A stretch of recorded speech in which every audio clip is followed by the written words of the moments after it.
కుండను తీసుకొచ్చిన మీరు ఎందుకు దాన్ని పగలగొట్టారు బావగారు? నేను పగలగొట్టలేదు. ఇంకెవరు? దానికి అది పడే పగిలిపోయిందమ్మా. టీపై మీద పెడతారా ఎవరన్నా?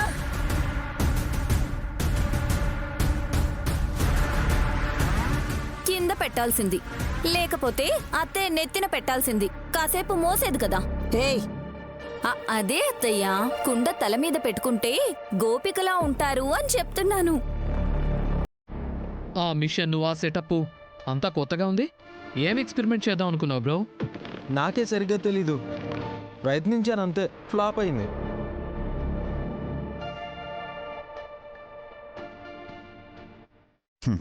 డోంట్ వరీ బ్రదర్, ఈసారి సక్సెస్ అవుతావు. మళ్ళీ పెద్దదిన రావాలిగా.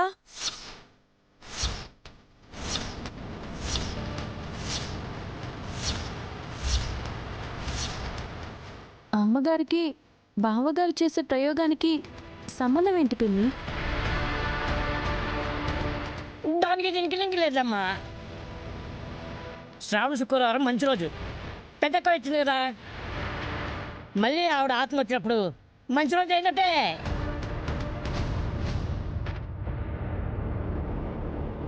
ఆ రోజు ప్రయోగం చేయొచ్చని చెప్తుంది మా ఆవిడ. భలే భలే. అందరూ ఒకటే విషయాన్ని ఒకరికి తెలిసి ఇంకొకరికి తెలియక అందరికీ తెలియని పరిస్థితిని ఏర్పాటు చేస్తున్నారు అనిపిస్తోంది.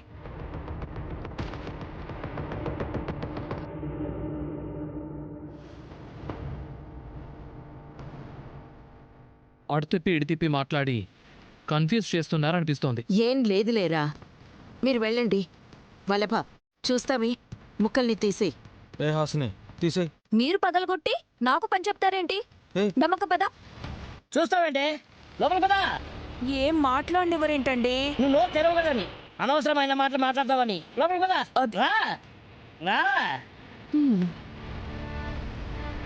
నువ్వు కూడా వెళ్ళు.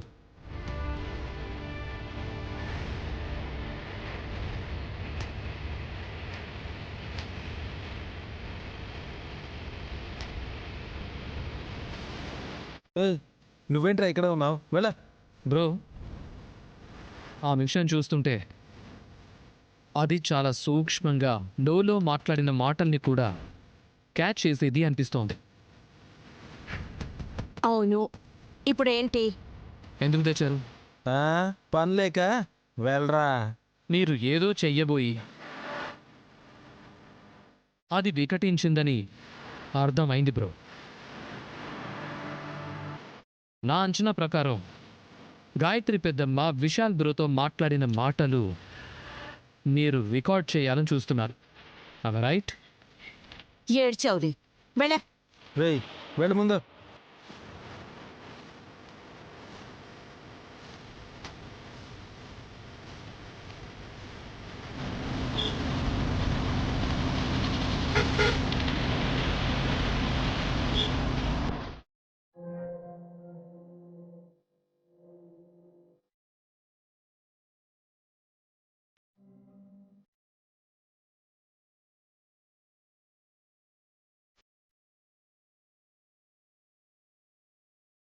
చాలా సంతోషంగా ఉన్నారనుకుంటా.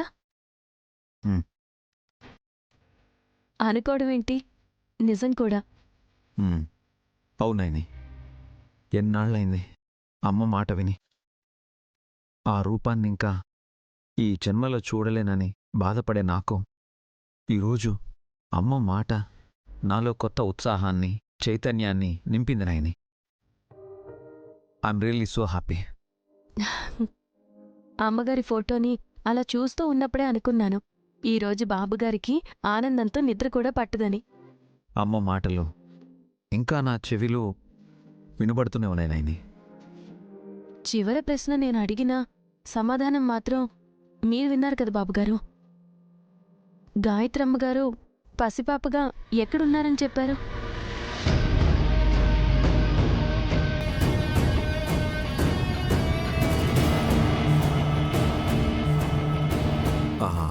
ఆ ప్రశ్న అడిగాను కానీ అమ్మ సమాధానం చెప్పినా నేను సరిగా వినలేదు నాయని. అదేంటి బాబుగారు, మీరు విన్నా సరే మన బిడ్డను వెతికి తీసుకురావచ్చని అనుకున్నాను. అందరి ముందు నేను కూడా అడిగితే బాగుండదని ఊరుకున్నాను. అమ్మ చెప్పింది, కానీ ఎక్సైట్మెంట్ ఎక్కువయ్యి నేను చివరి మాటని సరిగ్గా వినలేదు. ఇందాకైతే అమ్మ మాటలు మీ చెవిలో మారుమ్రోగుతున్నాయని అన్నారు. అలా అన్నానా?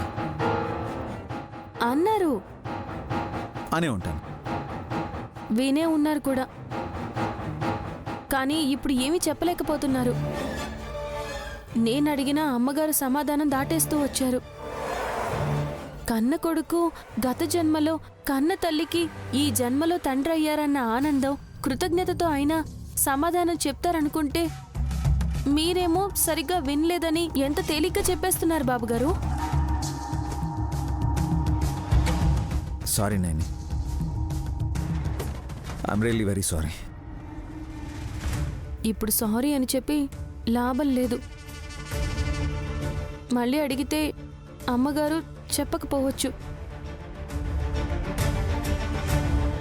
బంగారం లాంటి అవకాశం వృధా చేశారు. నిజంగా నువ్వు నన్ను క్షమిస్తావా నాయని? నీ స్థానంలో వేరే ఎవరున్నా నన్ను అపార్థం చేసుకునేవారు.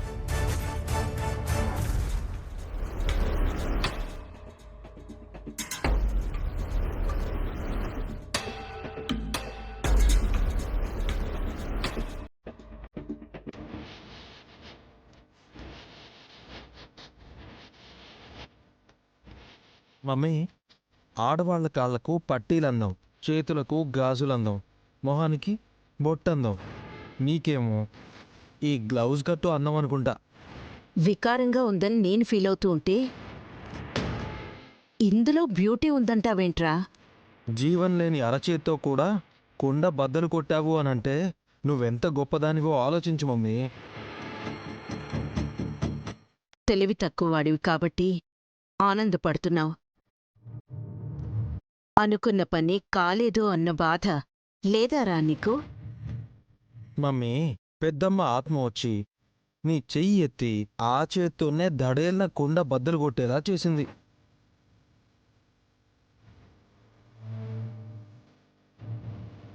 నీ తల మీద నువ్వే కొట్టుకునేలా చేసుంటే నీ బుర్ర బాక్స్ బద్దలైనట్టు అయ్యేది కదా. అలా కాలేదని సంతోషపడుతున్నావా? అరే రే, అవకాశం మిస్ అయిందే అని బాధపడుతున్నావా? అలా నిన్ను చేయలేదని నువ్వు హ్యాపీ అవ్వాలి అని అంటున్నా. గాయత్రీదేవి పసిబిడ్డగా ఎక్కడుందో, ఆత్మగా మళ్ళీ ఎలా రాగలుగుతుందో, విశాల్కి ఏం చెప్పిందో మనం వినాలనే కదా అలా ఏర్పాటు చేసుకున్నది. కాని ఏమైంది? కుండ పగిలిపోయింది. పోతే పోనీ మమ్మీ, నీకు బాగా దగ్గరగా వచ్చి నీ చెయ్యి పట్టుకుని కూడా పెద్దమ్మ నిన్ను ఏమీ చేయలేదు అనంటే, అరే సవతి అని నీ మీద జాలి పడింది అని అనుకోవాలి కదా. రే వెర్రి నాగన్నా, గాయత్రీదేవి ఆత్మరూపంలో వచ్చినా సరే నన్ను నలిపేస్తుందే తప్ప ప్రాణాల్ని తీసేయదు. నన్ను బలి తీసుకునేది కేవలం తను పసిబిడ్డగా ఉన్నప్పుడే. పిల్లగా ఎక్కడుందో ఏమిటో, ఇక్కడైతే లేదు, ఇప్పుడైతే రాదు. ఇంకెందుకు మమ్మీ టెన్షన్? రాదని లేదని రిలాక్స్డ్గా ఉండడం కాదు, ఎక్కడుందో తెలుసుకోవాలి. విశాల్ వినే ఉంటాడు కదా, ఖచ్చితంగా నయని అడుగుతుంది. అమ్మ తనతో మాట్లాడుతుందని స్వరం వినిపించిందన్న పరవశంలో చివరిలో ఏం చెప్పిందో తెలీదంట. జోకా? సీరియస్ మమ్మీ, కన్న తల్లి అంటే ఆ మాత్రం ప్రేమ ఉంటుంది కదా. నీలాంటి దాన్ని నేనే అంత బాగా చూసుకుంటున్నాను. అంటే ఏంట్రా, నేను రాక్షసిని అన్నట్టు చెప్తున్నావు? అవ్వచ్చు కాకపోవచ్చు, కానీ అమ్మ బావుండాలి, బ్రతికే ఉండాలి అని కొడుగ్గా కోరుకుంటాను మమ్మీ. నీకోసం ఏం చేయమన్నా చేస్తాను. చేస్తావా? చేస్తాను. నీ బ్యాండ్ మీద చిచి నీ హ్యాండ్ మీద ఒట్టు మమ్మీ. గుడ్. ఈసారి గాయత్రక్క కనిపిస్తే చెప్తాను. అరే ఏమని? నాకు బదులుగా నా కొడుకును వేసేయమని.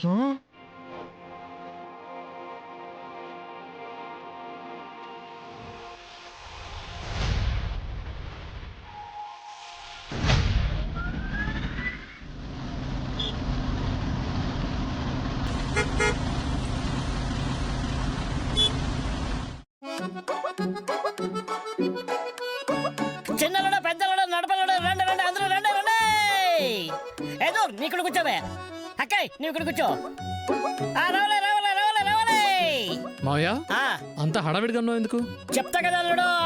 ఇందాక నేను అడిగినా ఇదే మాట అన్నారు. కూర్చోలుడు. అయ్యో మీరు కూర్చోండి. పర్వాలేదు, నువ్వు కూర్చో. భర్త నిల్చొని ఉన్నప్పుడు భార్య కూర్చోకూడదు. ఏయ్, నువ్వు లేవకు, నువ్వు కూర్చో. నిల్చునుంటే ఎవరి మీదకి లేస్తావో తెలీదు. నువ్వు కూర్చునుంటేనే మంచిది. పిల్లల్ని ఎత్తుకొని ఉండాలంటే ఎంత కష్టం అనుకున్నారు? రెక్కలు పట్టుకుపోతాయి, నొప్పి కూడా వస్తుంది.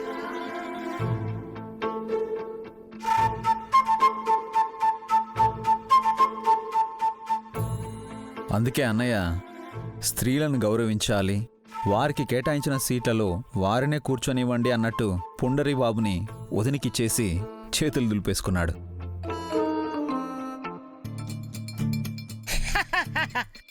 పావనమూర్తి, విషయం ఏంటో చెప్పలేదు?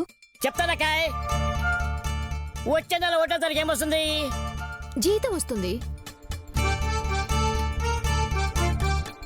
నీ అర్హత గురించి అడగలేదు మావయ్య. ఒకటిని ఇంకే వస్తుంది. మన పిల్లల బర్త్డే వస్తుంది.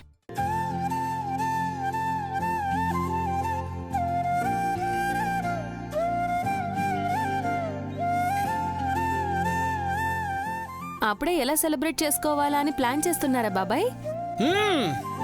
పిల్లలకి సోకులు చేయొచ్చులే గాని ఖర్చులు చేసేదెవరంట? ఇంకెవరు? మనమే. మనము అంటే నువ్వా నైనియా?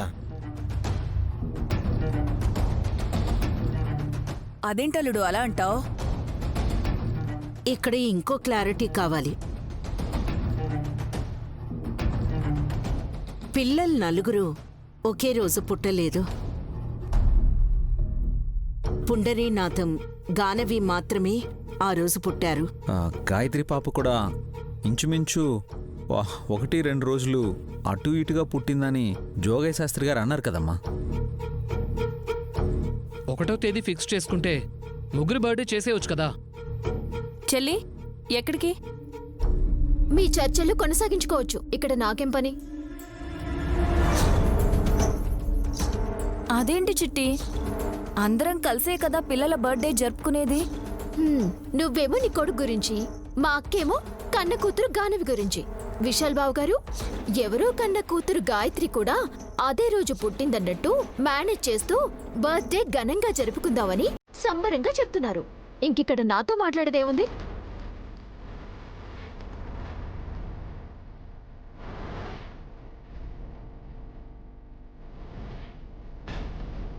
అయితే వెళ్ళు. రే, నువ్వు ఆగరా. సుమన, పిల్లల బర్త్డే ఫంక్షన్ జరపడం నీకు ఇష్టం లేదా ఏంటి చెప్పు? మీ పిల్లల గురించి మీరెంత స్వార్థంగా ఆలోచిస్తారో నేను కూడా నా కూతురు గురించి ఆలోచించాలి కదా బావగారు. ఈ వారంలో ఉలుచి పుట్టినరోజుంది.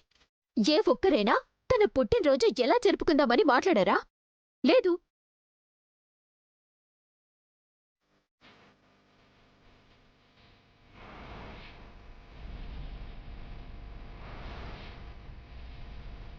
అరే, ఉలూచి పుట్టినరోజు ఈ వారమేనా?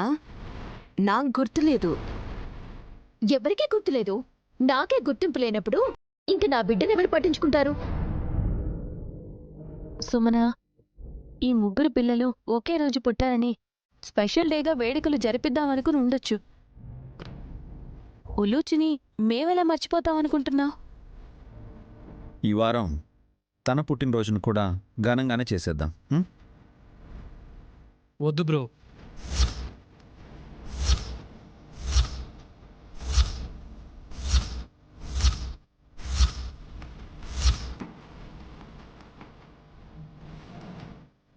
ఏంట్రా, ఎందుకు వద్దంటున్నావు? సుమన ఉలూచి కోసం తాపత్రయపడ్డట్టే పెద్ద బుట్టమ్మ కూడా వచ్చిందనుకోండి, అనుకోని సంఘటనలు జరిగే ఆస్కారం ఉంది.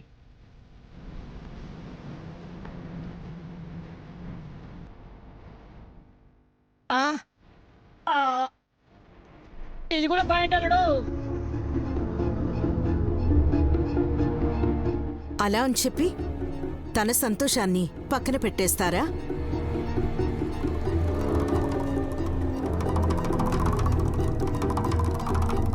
కావాలంటే ఖర్చు నేను పెట్టుకుంటాను. ఉలూచి పాప పుట్టినరోజు వేడుకలా జరగాలి.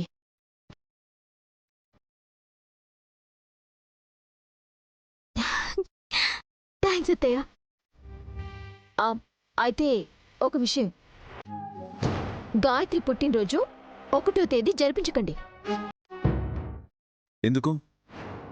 ఎప్పుడు పుట్టిందో సరిగా తెలియనప్పుడు మిగతా పిల్లలైన గానవి, పుండరి పుట్టినరోజు నాడు తనని కూడా కలిపేసి హంగు ఆర్భటాలు చేయకండి అని కోరుకుంటున్నాను.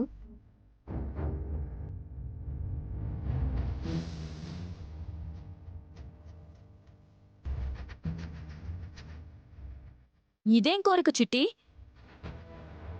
పర్వాలేదు చెల్లి, నువ్వేం ఫీల్ అవ్వకు. ఆ రోజు గాయత్రీదేవి పుట్టినరోజు కూడా జరుగుతుంది. అంటే అమ్మగారు ఆ లోపే ఇంటికి వస్తారు. తీసుకొని వస్తాం, సరేనా?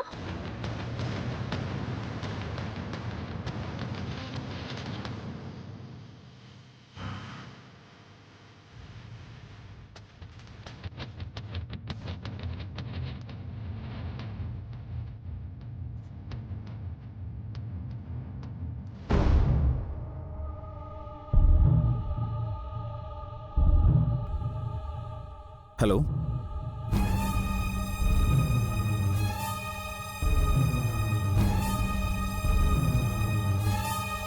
ఆ లెటర్ ఎప్పుడు పోస్ట్ చేశారో, ఎవరు స్టాంప్ వేశారో ఆ వివరాలు నాకు కావాలి.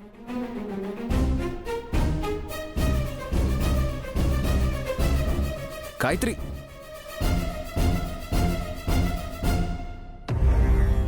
బంతి కోసం వచ్చావా గాయత్రి? గాయత్రి తీసుకో. నమస్కారం గురుగారు. నమస్కారం. అమ్మా గాయత్రి, ఇలా బయటకు వచ్చేస్తే ఎలాగమ్మా? మీ మాట విని కిచెన్ లోంచి కంగారుగా వచ్చేసాను బాబుగారు. గురువుగారిని చూసేమో. వారిని చూసి క్యాకెందుకు చేస్తాడమ్మా? చిచ్చర్ పిడుగు గాయత్రినే ఏదో చేసుంటుంది. లేదులే అత్తయ్య, బాల్తో ఆడుకుంటూ బయటకు వచ్చేసింది. గేట్ దాటి బయటికి వెళ్ళిపోతుందేమో, వెహికల్స్ వస్తుంటాయి కదా అని కంగారు పడ్డాను. బయట నుంచి ఇంట్లోకి వచ్చి స్థిరపడ్డ ఈ పిల్ల మళ్ళీ వెళ్ళమన్నా వెళ్ళదులేండి బావగారు.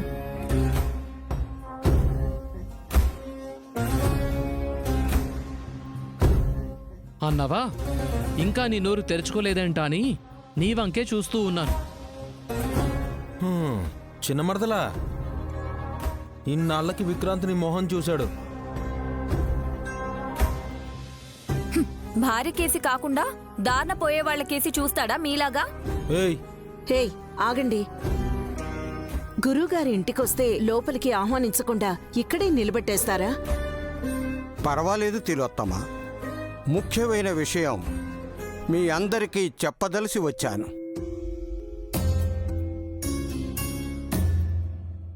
మీరంతా ఇక్కడే ఉన్నప్పుడు మళ్ళీ నేను లోపలికి రావడం మీకు శ్రమ కల్పించాల్సిన అవసరం లేదు. అలా భావించకండి. గురుసేవ చేయడం మా అదృష్టం అనుకుంటాం. విషయం చెప్పమరండక్క ముందు. మీ బిడ్డల్ని జాగ్రత్తగా చూసుకోండమ్మా.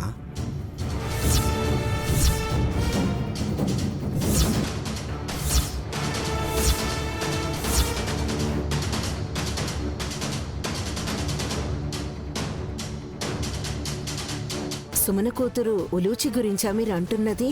అందరి గురించి. మేం చిన్నపిల్లలం కాదు కదా గురుగారు. వారిని అందరంటే చిన్నపిల్లలు నలుగురలుడు. గానవి, గాయత్రి, పుండరీనాథం, ఉలూచి. ఎందుకలా అన్నారు స్వామి? వర్షాకాలం కదా, జ్వరాల బారిన పడతారేమోనని. Precaution is better than cure. బాగా చెప్పానా? జలుబో జ్వరమో వస్తుందని చెప్పడానికి రాలేదు హాసిని. పిల్లల చేత చీదించడానికి, కంట్లో ధూళి పడితే ఊదడానికి గురువుగారు రారు. ముఖ్యమైన విషయం అంటే ఆలోచించదగ్గదే అయ్యుంటుంది.